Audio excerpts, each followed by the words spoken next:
Jeff Bezos কি বলছিলেন জানেন? ব্যবসায় সফল হইতে চাইলে প্রেম করো না, ব্যবসার জন্য লাগে সময়, এনার্জি আর মেন্টাল স্ট্যাবিলিটি। কিন্তু প্রেম অনেক সময় আবেগ, এক্সপেকটেশন আর অনেক রকম ড্রামা নিয়ে আসে লাইফে। ফলাফল যেটা হয়, ডিসিশন নেওয়া স্লো হয় আর ফোকাস নষ্ট হয়।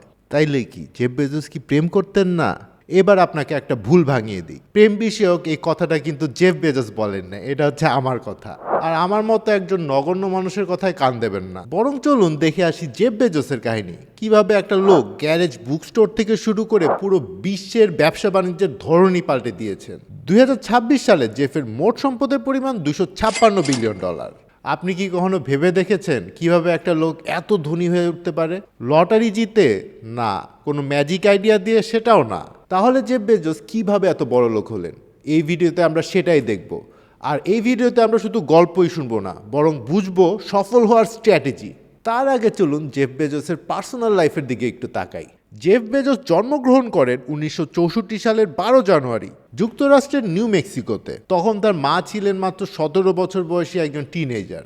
পরে তার মা আবার বিয়ে করেন আর তার সেই বাবা, মানে যার নাম মিগুয়েল বেজোস, তাকে দত্তক নেন। আর সেখান থেকেই তার নাম হয় জেফ বেজোস। ছোটবেলা থেকেই জেফ বেজোস ছিলেন অসম্ভব কৌতূহলী। খেলনা ভাঙা, জিনিসপত্র খুলে দেখা, এসব ছিল তার নেশা।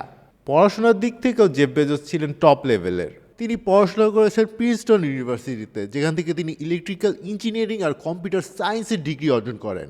পড়াশোনা শেষ করার পর জেফ বেজোস কিন্তু সরাসরি উদ্যোক্তা হননি। প্রথম জীবনে তিনি চাকরি করেছেন। প্রথমে ফিটেল নামে একটি টেলিকম কোম্পানিতে, তারপর ব্যাংকার ট্রাস্টে এবং সবশেষে ডিই শ অ্যান্ড কোতে, যা ছিল একটি হাই প্রোফাইল হেজ ফান্ড। মাত্র 30 বছর বয়সেই তিনি সেখানকার সিনিয়র ভাইস প্রেসিডেন্ট হয়ে যান। মানে বুঝতেই পারতেছেন, চাকরির দিক থেকেও তার ক্যারিয়ার ছিল একদম সেট। কিন্তু এখানেই জেফ বেজোস অন্য সবার থেকে আলাদা। যেখানে বেশিরভাগ মানুষ একটা সিকিউর জবে আটকে থাকেন, সেখানে জেফ সিকিউর জব ছেড়ে ব্যবসা করার মতো সাহস দেখান।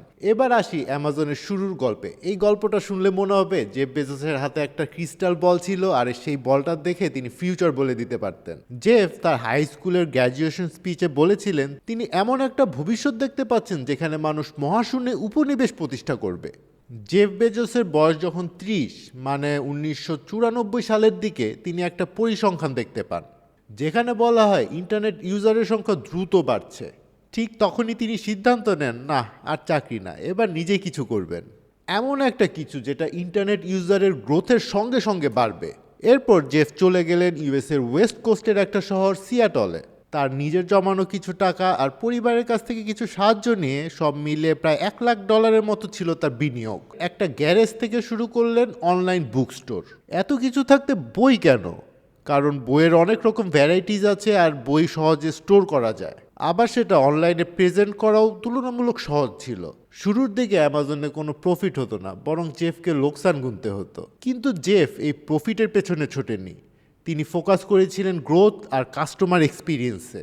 তার একটা ফেমাস চিন্তা ছিল, আজকে প্রফিট না হলেও সমস্যা নেই, কাস্টমার যদি খুশি থাকে ভবিষ্যতে প্রফিট আসবেই। আর এটি অ্যামাজনকে এগিয়ে নেওয়ার মূল দর্শন বা ফিলোসফি। এই বিষয়টি জেফ বেজোস বিভিন্ন সাক্ষাৎকারে বারবার উল্লেখ করেছেন। 1997 সালে অ্যামাজনের শেয়ার হোল্ডারদের কাছে লেখা চিঠিতে তিনি একটা লাইন লিখেছিলেন যেটা কিনা খুবই বিখ্যাত, আর সেটা হচ্ছে it's all about long term. এই লং টার্ম চিন্তাভাবনাই আর কাস্টমারের প্রতি অবসেশনই অ্যামাজনকে অন্য সব কোম্পানি থেকে আলাদা করে তোলে আর জেফ বেজোসকে নিয়ে যায় সাফল্যের চূড়ায়। সময়ের সাথে সাথে অ্যামাজন কিন্তু শুধু বইয়ে আটকে থাকেনি। ইলেকট্রনিক্স, ফ্যাশন, গ্রোসারি, টয়েস, তারপরে home improvement, furniture, kitchen accessories, automotive, handmade সহ আরও অনেক কিছুতে এক্সপ্যান্ড করে। তারপরে এলো অ্যামাজন প্রাইম, AWS, তারপরে অ্যামাজন FBA। বিশেষ করে AWS এর কথা না বললেই না, কারণ এটি হচ্ছে অ্যামাজনের সবচেয়ে বড় প্রফিট মেশিন।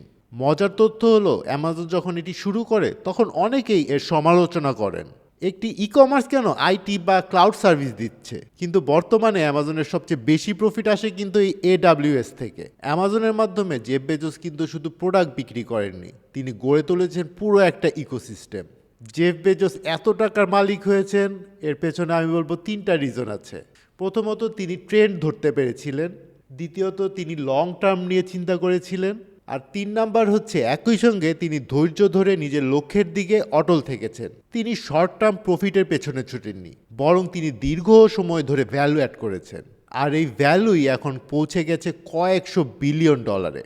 সো গাইস, এই ছিল জেফ বেজোসের আসল সিক্রেট। এই স্ট্র্যাটেজি যারাই অ্যাপ্লাই করতে পেরেছেন তারাই কিন্তু পুরো বিশ্বকে হাতের মুঠোয় আনতে পেরেছেন। Elon Musk, Bill Gates, Mark Zuckerberg, Jack Ma, এমনকি পাশের দেশের রতন টাটা, এরা সবাই কিন্তু নিজেদের কিছু মূলনীতি আপোষহীনভাবে ফলো করে গেছেন। তাদের কাছে এইসব প্রেম বা বিয়ে এসব কোনো কিছুই প্রতিবন্ধকতা হয়ে দাঁড়ায়নি, আর দাঁড়াবেও না। সাফল্যকে তারা ছিনিয়ে আনবেনি। সুতরাং দর্শক, কেমন লাগলো আজকে জেফ বেজোসের বড়লোক হওয়ার গল্প? এরপর আপনারা কার সাকসেস স্টোরি নিয়ে জানতে চান সেটা কমেন্টে জানান। আর এরকম আরও বিজনেস স্টোরি জানতে সাবস্ক্রাইব করে আমাদের পাশেই থাকুন। ধন্যবাদ।